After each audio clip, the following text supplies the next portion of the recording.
நிமிர்ந்தால் தலை இடிக்கும், நிற்பதற்கும் இடமில்லை. அமைவான ஓர் குடிலில் ஐயானி வந்துதித்தாய் என்று கவியரசர் கண்ணதாசன் பாராட்டிய தலைவன். ஆண்டிக்கும் ஓடிருக்கும், உனக்கு அதுவும் இல்லையே. ஆண்டி கையில ஓடாத வச்சிருப்பான், உனக்கு அது கூட கிடையாது. சொந்தமாக ஒரு வீடு நீ வாங்கலையே, தங்க தாய்நாடே உனக்கு சொந்தமாகி போனதனாலே. கட்சி எல்லைகளை கடந்து காமராஜருக்கு கடற்கரையிலே மணிமண்டபம், காந்திக்கு மணிமண்டபம், எங்கள் தென்னாட்டிலே பிறந்த காலா காந்தி காமராஜருக்கு மணிமண்டபம். அனுமதி கிடைக்கவில்லை. போராட்டம் அறிவிக்கப்பட்டு விட்டது. போராட்ட குழுவின் சார்பிலே வழக்கறிஞர் வெற்றிவேல், அருணன், நம்முடைய சில்லை செல்வம் வந்திருக்கிறார். இவர்களெல்லாம் என்னோடு தொடர்பு கொள்கிறார்கள். அனுமதி மத்திய சர்க்கார் கொடுக்கல. ஒரு ஓட்டுல கவுந்து போச்சு வாஜ்பாய் கவர்மெண்ட். வாஜ்பாய் அரசு கவிழ்ந்து விட்டது. நான் அவரை போய் மறுநாள் சந்திக்கிறேன். ஆட்சி கவிழ்ந்து பிரதமர் அதிகாரத்தை இழக்கப் போகிறார். ஒரு ஓட்டிலே தோற்று போய்விட்டது. அவர் ரூம்ல போய் பார்க்கிறேன், நல்ல சிரித்த முகத்தோடு இருக்கிறார்.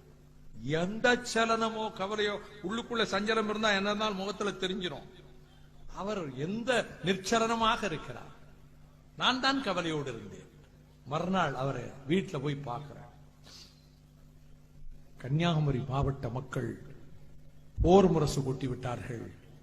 தியாகசீலர் காமராஜருக்கு மணிமண்டபத்துக்கு அனுமதி கிடைக்கவில்லை. மத்திய அரசிலே அனுமதி கொடுத்தாக வேண்டும். நான் சொன்ன மாத்திரத்திலே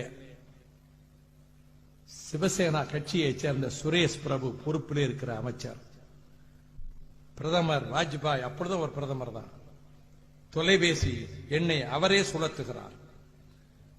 பிஏவை கூப்பிட்டு சொல்லல, பிரைவேட் செக்ரட்டரி கூப்பிட்டு சொல்லல, நான் பக்கத்துல இருந்து சொல்றேன். அவரே டெலிபோன் எண்ணை சுழற்றி லைனை வாங்குறார். சுரேஷ் பிரபு கிட்ட பேசுகிறார். கன்னியாகுமரியில் காமராஜர் மணிமண்டபத்துக்கு மத்திய அரசு அனுமதி கொடுக்க வேண்டுமா? அனுமதி கொடுக்க வேண்டும்.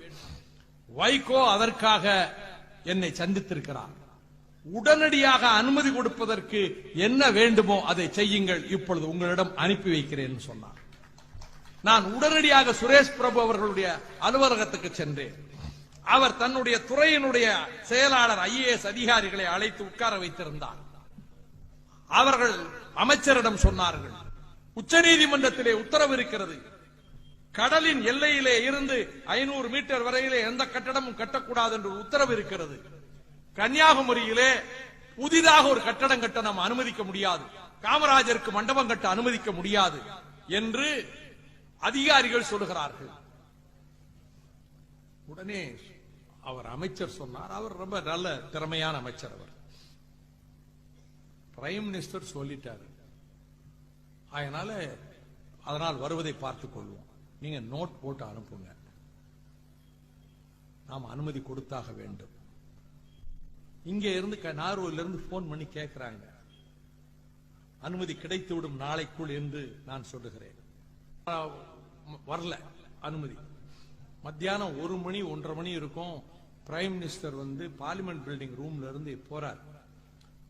வழக்கமா வரமாட்டாரு. அவரு டிபேட் முடிஞ்ச 2வது நாள் அன்றைக்கு வந்திருந்தாரு. நான் வெளியவே இருந்தேன். முக்கியமா முடித்து விட்டு அவர் போறப்ப நான் பக்கத்துல போயிட்டேன். அந்த அறைக்கு வெளியிலிருந்து அந்த வாசலை நோக்கி நடக்கிற போது நான் போயிட்டேன். Brajesh Mishra principal secretary security adviser, அவர் பிரைம் மினிஸ்டர் கிட்ட வேகமா அவர் வர பார்க்கிறார். அதுக்கு முந்தி நான் பக்கத்துல போயிட்டேன். உடனே கேட்கிறார், வாட் ஹேப்பன், என்னாச்சு, காமராஜர் மண்டபத்துக்கு அனுமதி என்னாச்சு, இன்னும் கிடைக்கல அப்படின்னு. உடனே பிரஜேஷ் மிஸ்ராவை கூப்பிட்டார். உடனடியா அனுமதி கொடுக்க ஏற்பாடு நேற்றுக்கே நான் சொல்லிட்டேன் மினிஸ்டர் சுரேஷ் பிரபு கிட்ட, பெர்மிஷன் should be given, அதுக்கு என்ன செய்யணுமோ உடனே நான் சொன்னேன், உடனே ஏற்பாடு பண்ணுங்க. அதற்கு மறுநாள் காலை 10:30 மணிக்கு ஆர்டர் காப்பி என்கிட்ட கொடுத்தார் சுரேஷ் பிரபு.